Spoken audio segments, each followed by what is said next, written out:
This is one of the secrets to some of the ancient teachings that have been with us for many, many years and have many, many interpretations. Here's another one. And I kind of like this one because it's a secret that was hidden within this diagram. Anybody recognize this diagram? Anybody not recognize this diagram? Most people probably will. Okay, this is the tree of life. Okay? Now, if you will notice, and for people who are really familiar with the tree of life, there are usually 10 circles on it. We have 12. There's a reason for that. And before I explain the reason why we have 12, I need to explain to you what they are. Now this is exciting stuff, because if you learn this, and if you learn the stuff that's on the next diagram, you'll have an understanding of how you can directly influence your DNA strands. And that's exciting. This is a roadmap to your DNA, and that's, I'm very excited, so pardon me for saying that too many times.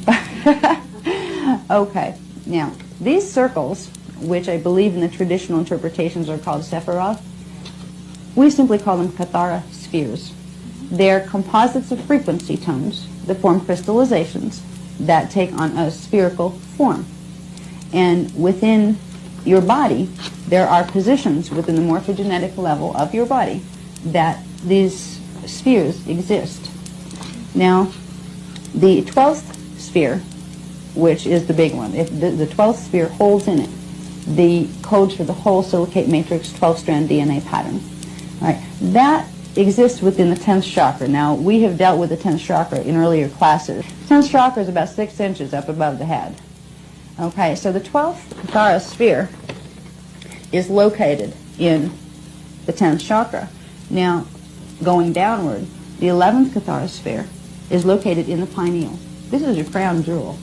This is what connects you to the 12th one. Now, the 12th one is often called the capstone, because when you fully activate the codes, the electromagnetic frequencies that are contained within that, you have control over your entire gene code. You can embody your oversoul. You can transmute into the next harmonic universe, or right into the etheric level of the universes. You have complete mastery over matter density levels, and that's awesome. I don't have it. I'm not activated there, but it's a potential I'd love to try. Okay, now coming downward, we have the 9th and 10th Kathara spheres. Now, the 9th and 10th are located in the head. They're actually part of the acupressure point system. If you, like in Chinese medicine or Japanese medicine, they have acupressure points. There are 2 points somewhere right upward and behind the ears a little bit. And if you play around with your skull a little, you can feel them. They're a little soft, and they just have a feel. Like you feel a little bit of strange energy push on it when you push your fingers on it. Different. It's not as hard as the other spots. Okay, the 9th and 10th Kathara spheres are located back there.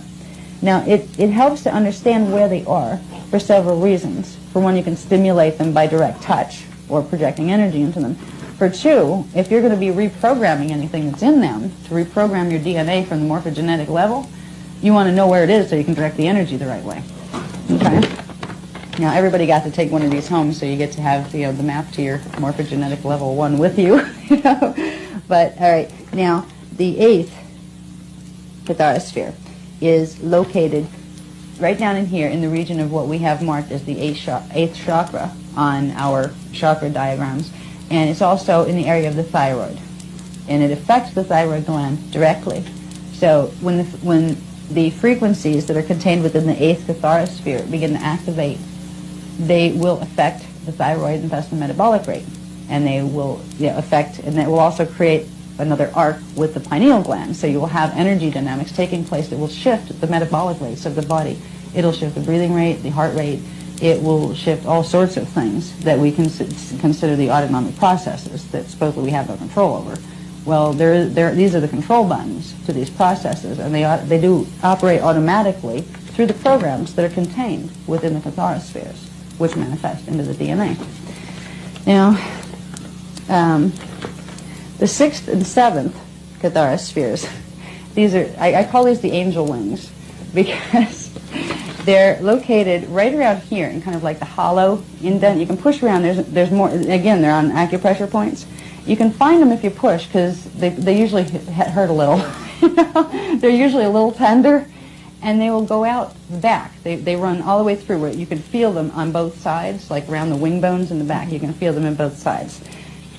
Okay, so that's where they are. Now, the fifth is located at the navel.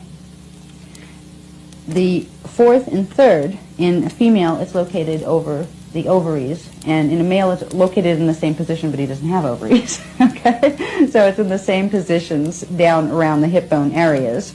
Okay, the second one, on a female, it is located actually within the birth canal, and with a male, it's located right, very, very close to the prostrate gland. It's not in it, but it's very, very close to the prostrate gland.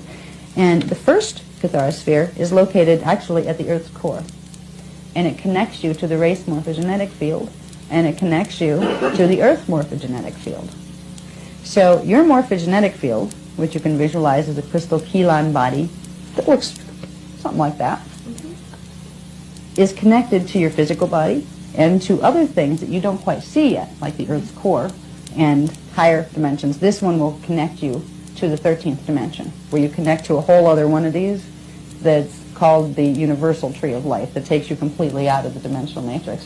While you're in a body, all you need to worry down here, all you need to worry about is first activating this area, and then later this will be your soul matrix.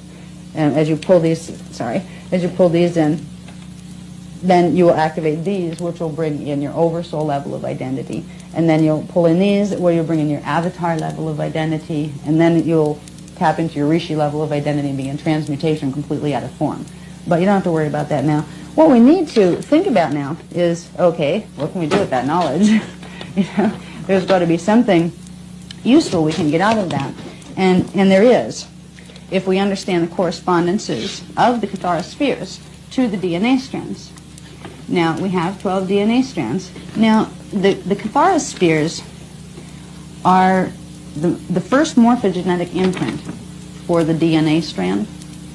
So, catharosphere 1 will hold the program for the base codes and what's called the acceleration codes, or the magnetic and the electrical heli of DNA strand 1. So if you want to be able to change a program or a mutation that's occurring in DNA strand 1, that is the sphere that you would use. Same goes for every one of these. Okay? All of these correspond to the 12 DNA strands. Now there are tricks that can be done as far as activating DNA and purging mutations from DNA. The main central vertical line is the control line of the Cathara grid. So the catharospheres, which are 12, 11, 8, 5, 2, and 1, they are the control spheres that will control the programs in all the other spheres. Now, if you want to reprogram what's down here, you can start up here, but that would be too high frequency. You will not plug it into the body. You have to start they start at the middle point, which is your point of coming into manifestation here. When you're dealing with these levels, you're dealing with the avatar level of identity. They go from the 8 point, which corresponds to the center point in the 15-dimensional matrix, the 8. They're moving downward from that. They're taking that 8 point. The codes that are contained, the electromagnetic signatures of energy that are contained within the 8th sphere, they set the pattern for the 8th strand, but the 8th strand contains within it all strands below it. So, if you want to straighten out any of these codes, you use that one. And you can reprogram all of the lower codes and reprogram out mutations in the strands by using the 8th sphere. And that's what we will be doing during the solar activation.